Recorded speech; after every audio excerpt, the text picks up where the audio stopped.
Fala galera, professor Leandro Santos falando. Nessa videoaula nós vamos dar continuidade à nossa playlist de bioquímica, falando sobre os carboidratos, popularmente chamados de açúcares. Se você ainda não é inscrito no canal Sinapse Biologia, se inscreva e ative o sininho da notificação. E se você não assistiu às videoaulas anteriores de bioquímica, volta lá e assiste. Já tem uma videoaula sobre introdução à bioquímica e água e também uma videoaula sobre sais minerais. Eu vou deixar o card disponível aqui em cima para que você possa ter acesso a essas videoaulas. Sem mais delongas, roda a vinheta!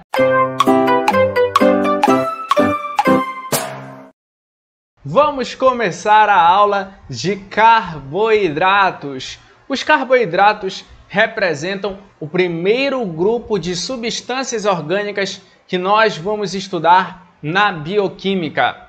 Eles também são conhecidos como açúcares, popularmente.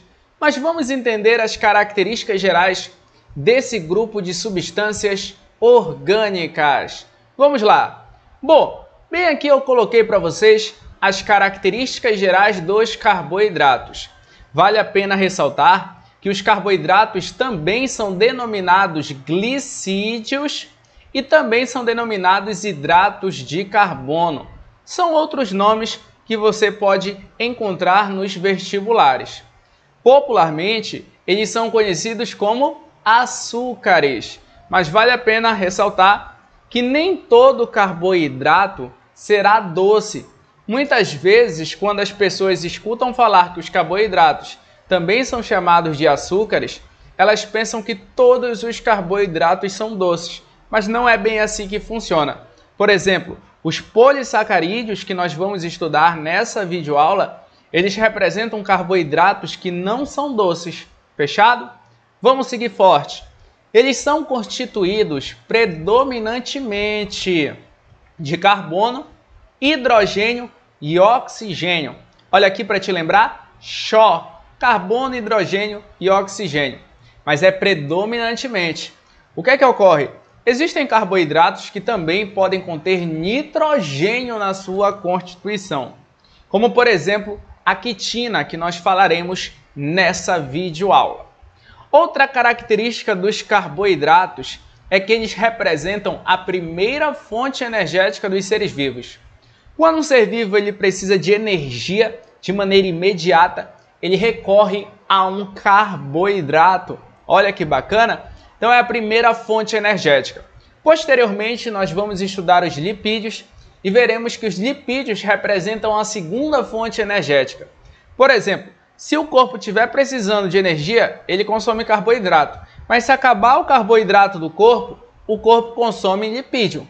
Leandro, existe uma terceira fonte energética? É claro que sim. A terceira fonte energética dos seres vivos são as proteínas, que também nós vamos estudar no nosso curso de bioquímica. Então guarde isso daí. Também os carboidratos, eles têm função estrutural, além da função energética que eles apresentam. Grande parte dos carboidratos é solúvel em água. Só os polissacarídeos que não serão solúveis em água. Mas, por exemplo, monossacarídeo e disacarídeo, que nós vamos estudar, eles são solúveis em água. Nem todos os carboidratos têm sabor doce, como eu falei, e eles apresentam três classes. Anota aí! A primeira é a classe dos monossacarídeos, a segunda é a classe dos disacarídeos e a terceira é a classe dos polissacarídeos. Agora vamos filosofar em cima dessas três classes de carboidratos. Vamos começar falando dos monossacarídeos. Os monossacarídeos, eles são os carboidratos mais simples que existem.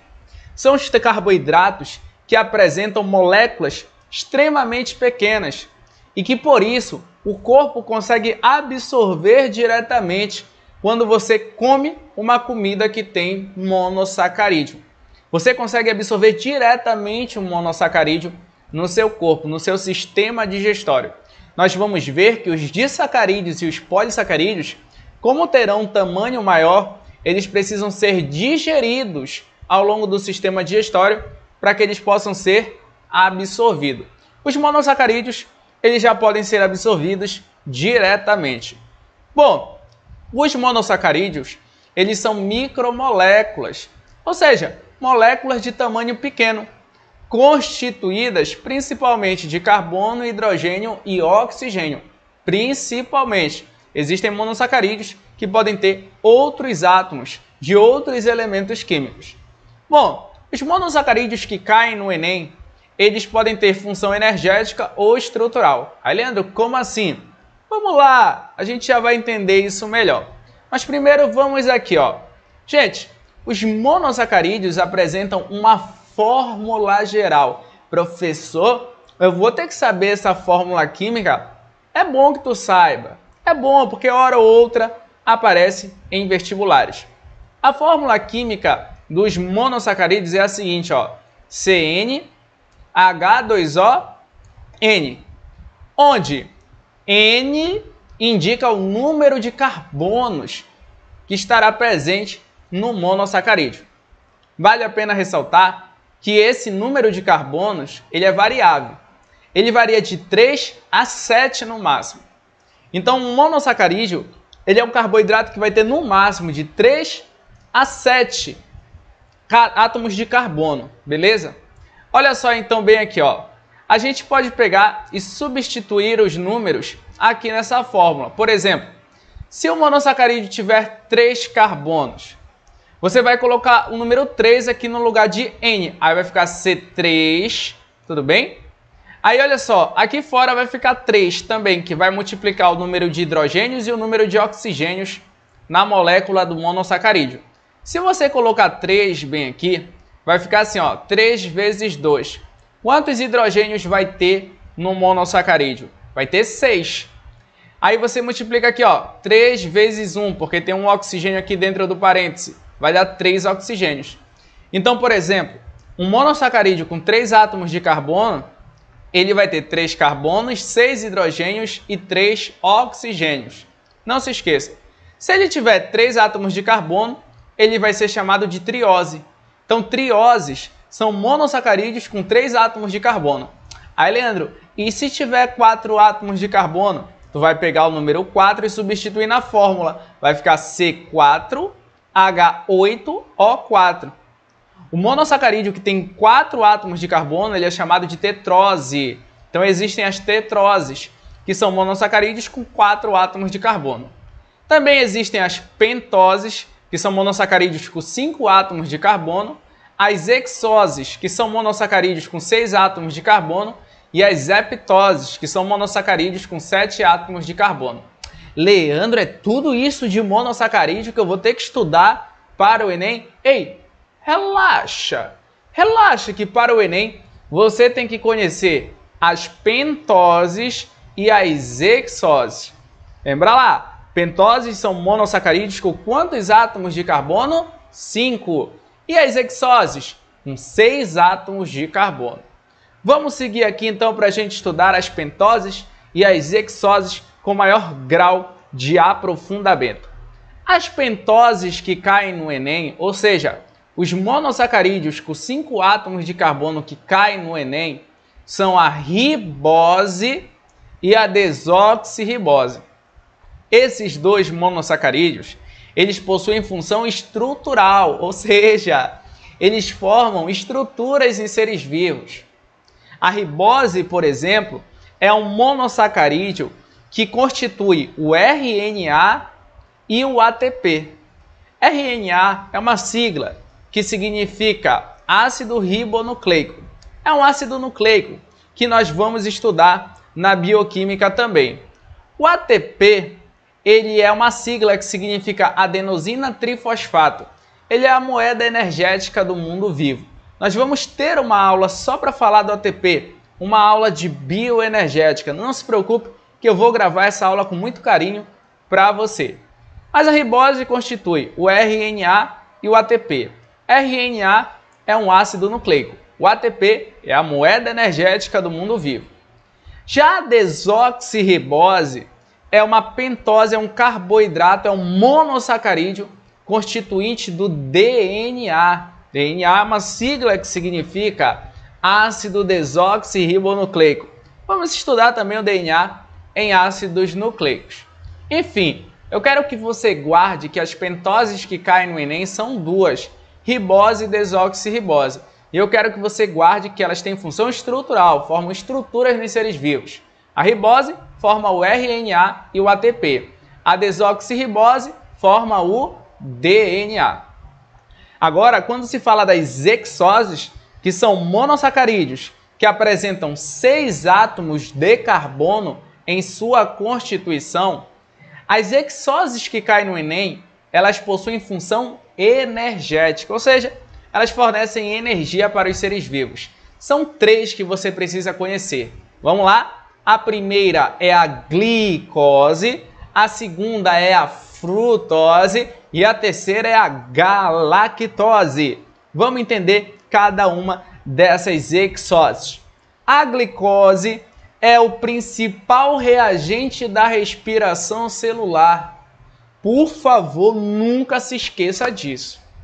Falou de glicose, pensa em respiração celular.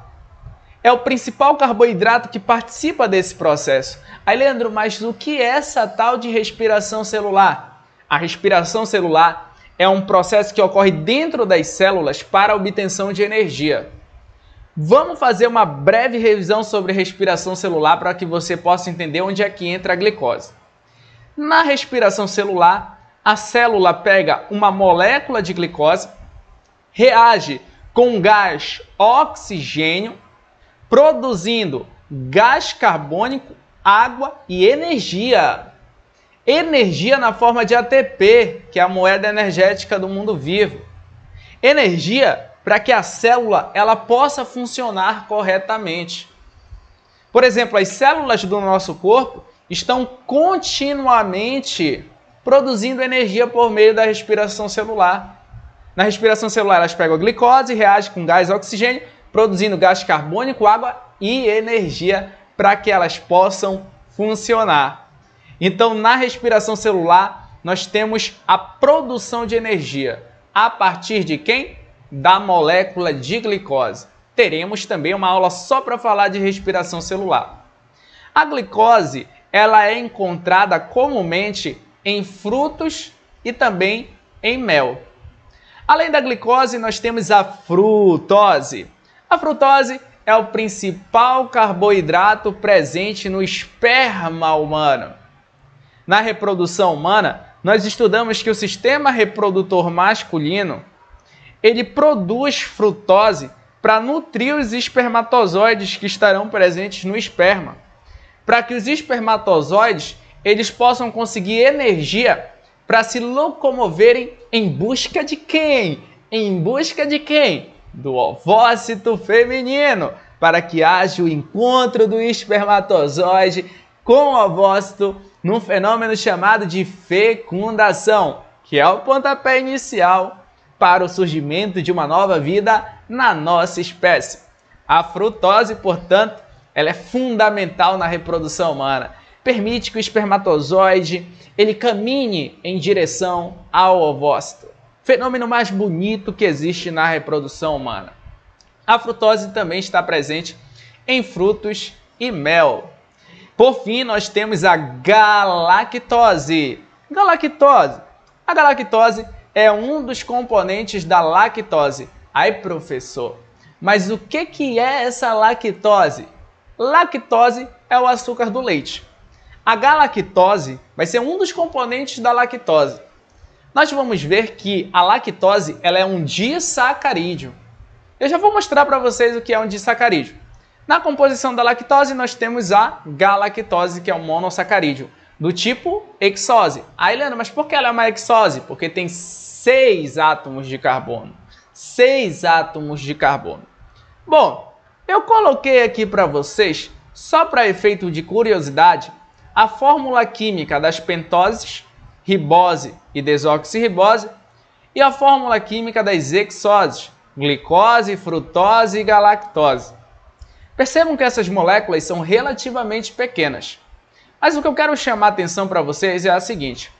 Pentose e ribose tem quantos átomos de carbono? 5 átomos de carbono. Hexoses, como glicose, frutose e galactose, tem quantos átomos de carbono? 6 átomos de carbono. Mas vamos junto bem aqui, ó. Gente, a desoxirribose, nós costumamos falar nas aulas de bioquímica que ela não segue a fórmula geral dos monossacarídeos. Qual é a fórmula geral dos monossacarídeos? É aquela CN, parêntese, H2ON. A fórmula dos monossacarídeos mostra para nós que o número de átomos de carbono de um monossacarídeo é igual ao número de átomos de oxigênio. E o número de átomos de hidrogênio de um monossacarídeo é o dobro da quantidade do número de átomos de carbono. Resumindo a história. Bom, as pentoses têm quantos átomos de carbono? 5. Quantos átomos de oxigênio elas devem ter? Também 5. Agora, quantos átomos de hidrogênio elas devem ter? Elas devem ter 10 átomos de hidrogênio. Segundo, a fórmula dos monossacarídeos é para ser assim. Só que a desoxirribose, galerinha, ela vai possuir 5 átomos de carbono, ela vai possuir 10 átomos de hidrogênio, só que ela vai ter somente 4 átomos de oxigênio. Ela tem um átomo de oxigênio a menos. Por meio dessa figura, nós podemos perceber isso. Olha a ribose bem aqui. Bem aqui na ribose, onde eu estou apontando para vocês, existe uma hidroxila. Tudo bem? Na desoxirribose, olha só aqui o que acontece. Não existe uma hidroxila, existe um hidrogênio nessa posição. O que é a desoxirribose? A desoxirribose ela é uma molécula que um dia foi ribose, só que perdeu um átomo de quê? Oxigênio. De quê? Oxigênio. Dá para entender? Por isso que é desoxi. Desoxi de ter perdido. Desoxirribose. Perdeu um átomo de oxigênio. Então a desoxirribose ela não segue a fórmula geral dos monossacarídeos, pois tem um átomo de oxigênio a menos. Átomo de oxigênio a menos. Pronto, fechadinho. Além disso, eu quero que você atente. Aí, professor, como é que tu está enxergando aí na ribose e na desoxirribose 5 átomos de carbono? Nessa representação química, cada átomo de carbono fica num vértice dessa figura geométrica. Então, aqui tem 1, aqui tem 2, 3, 4, 5. Aqui é a mesma coisa, ó, na desoxirribose. 1, 2, 3, 4. Olha o outro aqui, 5. Nas hexoses tem 6 átomos de carbono. Cada vértice tem um átomo. Ó. 1 aqui, 2 aqui, 3 aqui, 4 aqui, 5 aqui. Olha o sexto bem aqui. 6 átomos de carbono. Fechado. Vamos seguir. Gente, eu quero ainda comentar com vocês que existem 2 tipos de glicose. Existe uma glicose chamada de alfa-glicose e outra chamada de beta-glicose. Leandro, precisa de tanto aprofundamento assim na bioquímica? Precisa. Para ser gabaritador de questões de vestibulares. Olha só, qual é a diferença da alfa-glicose para a beta-glicose? Bom, o número de átomos de carbono, hidrogênio e oxigênio nesses 2 tipos de glicose é igual. Aí, Leandro, então por que são diferentes? Porque esses tipos de glicose são isômeros. Isômeros são moléculas que têm a mesma fórmula molecular, o mesmo número de átomos, dos mesmos tipos, tudo bem? Mas que diferem entre si na posição espacial dos átomos. Por exemplo, a alfa-glicose, ela tem aqui nesse carbono que eu estou apontando para vocês, uma hidroxila para baixo. A beta-glicose tem uma hidroxila para cima.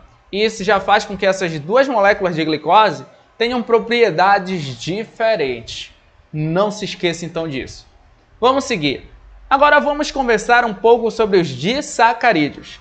Vamos conversar sobre aqueles disacarídeos que caem no Enem.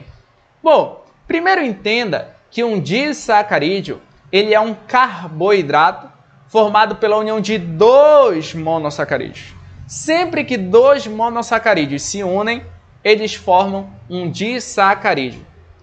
A ligação química que é feita entre os 2 monossacarídeos do disacarídeo é uma ligação química denominada glicosídica. Olha o nome, glicosídica. Atenção, porque eu já vi isso cair em vestibular.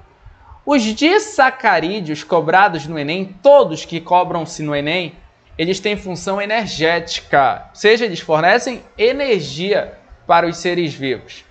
Leandro, quais são? Fala para mim. Vamos lá. Nós temos a sacarose, nós temos a lactose e nós temos a maltose. A sacarose, gente, ela é um disacarídeo formado pela união de uma glicose com uma frutose. A sacarose está presente em grandes quantidades na cana-de-açúcar. É o açúcar da cana-de-açúcar. Também nós encontramos bastante sacarose na beterraba. Tudo bem? É um outro exemplo que contém bastante sacarose. A sacarose, gente, é o açúcar de mesa, é aquele açúcar branco que nós utilizamos no nosso cotidiano para adoçar café da manhã, para adoçar suco. É o açúcar de mesa. Muitas pessoas pensam que aquele açúcar branco ele é glicose. Não, ele é sacarose. É um disacarídeo. Agora, é claro, né? Na sacarose tem glicose, mas também tem frutose. É sacarose. A sacarose constitui a seiva elaborada dos vegetais. Ai, professor, o que é essa tal de seiva elaborada? É um conjunto de substâncias orgânicas que são produzidas nas folhas das plantas, que são distribuídas depois para o resto das partes da planta, para que as plantas elas possam ter as suas partes sendo nutridas. Nós estudamos essa seiva elaborada lá na parte de botânica. Se você ainda não teve acesso às minhas aulas de botânica, vai lá e assiste. Tem uma aula de introdução à botânica já disponível aqui no meu canal.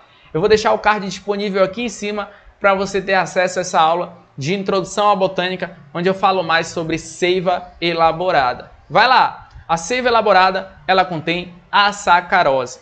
Enfim, bom, um outro disacarídeo é a lactose, que é formada pela união de uma glicose com uma galactose. Olha aqui o monossacarídeo, galactose. Quando se une glicose com galactose, forma-se a lactose, que é o açúcar que está presente no leite. Essa lactose é produzida pelas glândulas mamárias da lactante. Ai, professor, o que é lactante, professor? É a mulher que está produzindo leite para amamentar a sua criança. Deu para entender? É a fêmea, na espécie humana é a mulher, em outros animais é a fêmea de mamíferos que produz o leite. Tudo bem? E por fim nós temos aqui a maltose, que é formada por duas moléculas de glicose. A maltose, gente, ela não é encontrada livre na natureza. Não, nós não encontramos maltose livre na natureza. Essa maltose ela é obtida por hidrólise do amido. Professor, o que é hidrólise? Hidrólise nada mais é do que quebra pela água. Hidro significa água, lise significa quebra. Quando se pega o amido, que é um polissacarídeo, que a gente já vai estudar, e quebra ele por meio da água, ele libera a maltose, que é uma molécula formada pela união de duas glicoses. A maltose ela está presente no malte. O malte ele nada mais é do que uma substância que é obtida a partir de um processo chamado de malteamento, que é feito em grãos. Tudo bem? Ele é um dos principais componentes para a produção de cerveja. Um dos principais componentes para a produção de cerveja. São esses os 3 disacarídeos que você precisa conhecer para o Enem. Mas antes de nós falarmos dos polissacarídeos, vamos conversar um pouco sobre intolerância à lactose.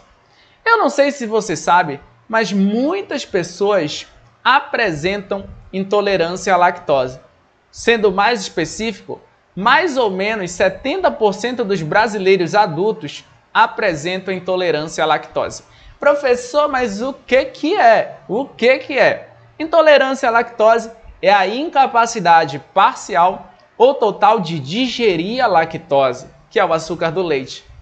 E aí, se uma pessoa que tem intolerância à lactose, ela tomar leite, esse açúcar vem junto para o corpo dela e aí ela vai ter uma série de sintomas se manifestando no corpo dela. Professor, quais são os sintomas? A pessoa vai sentir náusea, ela vai sentir cólica absurdamente grande aqui na região abdominal, vai ter muitos gases, a pessoa vai ficar soltando toda hora flatulência, pu, pu, pu. E além disso, inchaço abdominal, irritação intestinal e aquela diarreia dos infernos gigantesca porque ingeriu leite que continha a lactose. Professor, qual é a causa? A causa da intolerância à lactose é a ausência ou deficiência da enzima chamada de lactase. É uma enzima, gente, que ela é produzida no intestino delgado. A gente vai ter uma aula só para falar de enzima. Mas ela é uma enzima produzida no intestino delgado que tem a função de decompor a lactose. Como a lactose ela é um disacarídeo, os disacarídeos eles têm um tamanho grande, já relativamente grande, e eles não podem ser absorvidos diretamente no nosso sistema digestório. Os disacarídeos eles têm que ser quebrados no nosso sistema digestório e após a quebra deles é liberado os monossacarídeos que formam eles. E aí, os monossacarídeos o corpo absorve. Como a lactose ela é um disacarídeo, ela precisa ser quebrada lá no intestino delgado da gente em glicose e galactose para o corpo absorver esses monossacarídeos. O que acontece na pessoa que é intolerante à lactose é que ela não tem a enzima lactase. Como ela não tem a enzima lactase que promove, que permite a quebra da lactose, ela não digere a lactose no intestino, a lactose no intestino delgado, e como ela não digere essa lactose, a lactose passa para o intestino grosso. Aí, Leandro, mas qual é o problema de a lactose passar para o intestino grosso? Quando ela passa para o intestino grosso, lá no intestino grosso, ela encontra bactérias que habitam normalmente o intestino grosso humano. Bactérias que vão pegar essa lactose lá no intestino grosso e vão fazer um processo chamado de fermentação. E ao fermentar essa lactose lá no intestino grosso da pessoa, vai ser produzido gases e ácido lático, que é um ácido que vai machucar o revestimento interno do intestino grosso, gerando na pessoa esses sintomas que eu citei para vocês da intolerância à lactose. Principalmente a diarreia. Tudo bem? Então é muito ruim esse quadro, infelizmente, de intolerância à lactose. Tem 3 tipos de intolerância à lactose: a leve, a moderada e a grave. Tudo bem? A grave é a pior de todas. A pessoa toma um pouquinho de leite ou de derivados e já está lá com aquela diarreia dos infernos. Beleza? Vamos seguir. Para finalizar, bora falar dos polissacarídeos. Professor, o que são polissacarídeos? Polissacarídeos são carboidratos formados pela união de muitos monossacarídeos. Quando se pega muitos monossacarídeos e une eles por meio daquela ligação chamada de glicosídica, forma-se um polissacarídeo. Os polissacarídeos, eles são considerados polímeros. Aí, professor, poxa, o que é um polímero?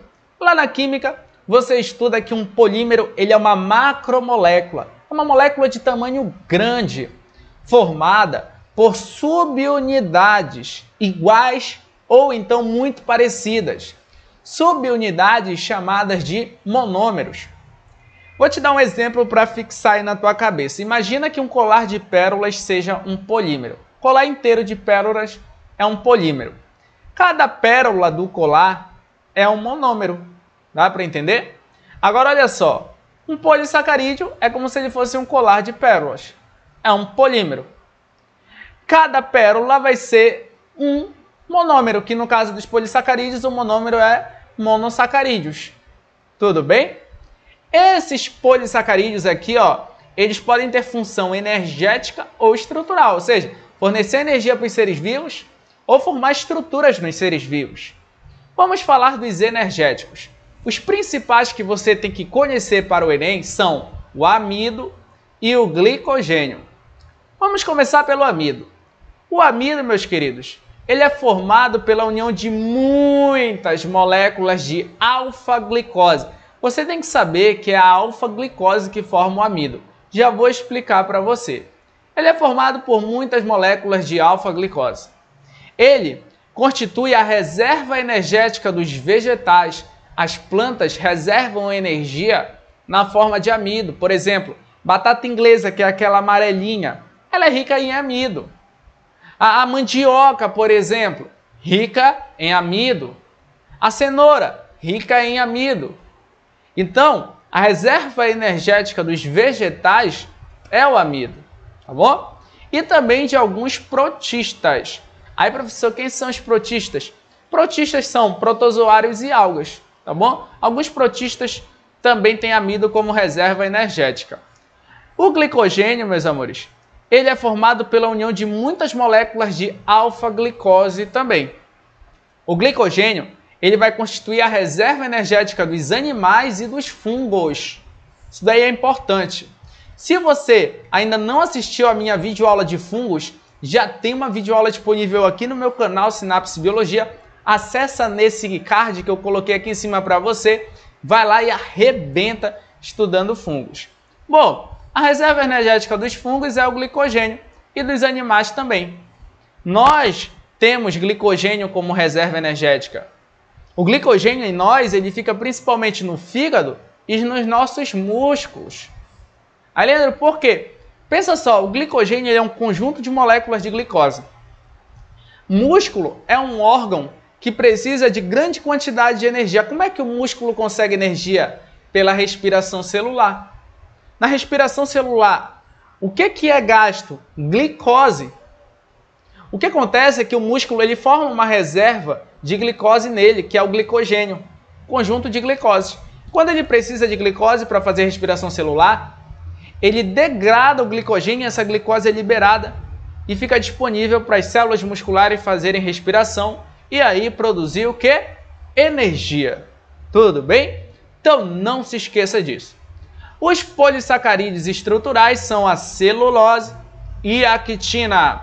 A celulose ela é formada pela união de muitas moléculas de beta-glicose. Beta-glicose. Perceba, amido e glicogênio são formados por muitas moléculas de alfa-glicose. Celulose não, é por muitas moléculas de beta-glicose. Aí, Leandro, no que é que isso infere? Bom, o nosso corpo, gente, ele consegue digerir amido e glicogênio. Se tu come um alimento que é rico em amido e glicogênio, eles vão ser digeridos no nosso sistema digestório. E quando eles são digeridos até o final, eles liberam os monossacarídeos que formam eles. Agora, a celulose, a gente não consegue digerir. A gente não digere celulose. Por quê? Porque a celulose é formada por beta-glicose.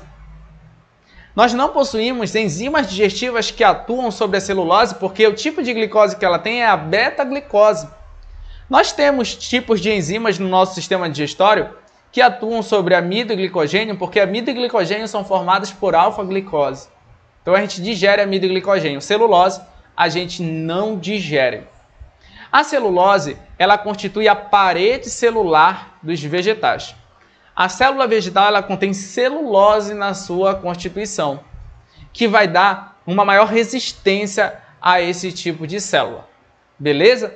Vale a pena comentar que apesar de nós não digerirmos a celulose, ela é fundamental no nosso corpo para a formação do bolo fecal, para a formação das fezes.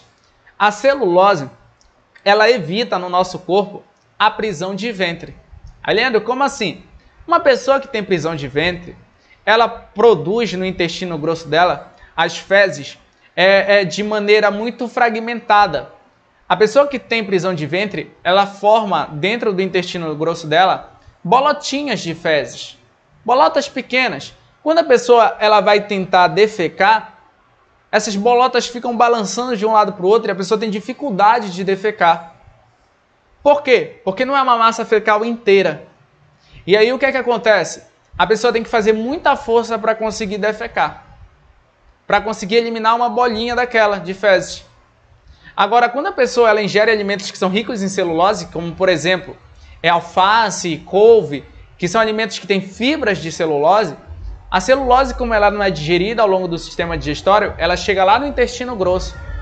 E aí ela vai unir todas as bolotas pequenas de fezes. E aí forma só uma massa fecal maior. Além disso, ela absorve também água, deixando a bolota fecal úmida, bem úmida para facilitar a evacuação da pessoa. Então não se esqueça, celulose é fundamental para evitar prisão de ventre, cientificamente chamada de constipação intestinal. Para finalizarmos, temos a quitina. A quitina é um polissacarídeo formada por um monossacarídeo chamado de N-acetilglucosamina. Eita nomezinho, olha o nome do monossacarídeo que forma a quitina, N-acetilglucosamina. Essa quitina aqui, ela contém nitrogênio na constituição. Então perceba que nem todo carboidrato só tem carbono, hidrogênio e oxigênio. Tem carboidrato que tem também nitrogênio na constituição.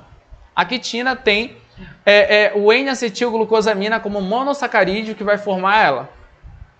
E a quitina constitui a parede celular dos fungos, dando maior resistência à parede celular desses seres.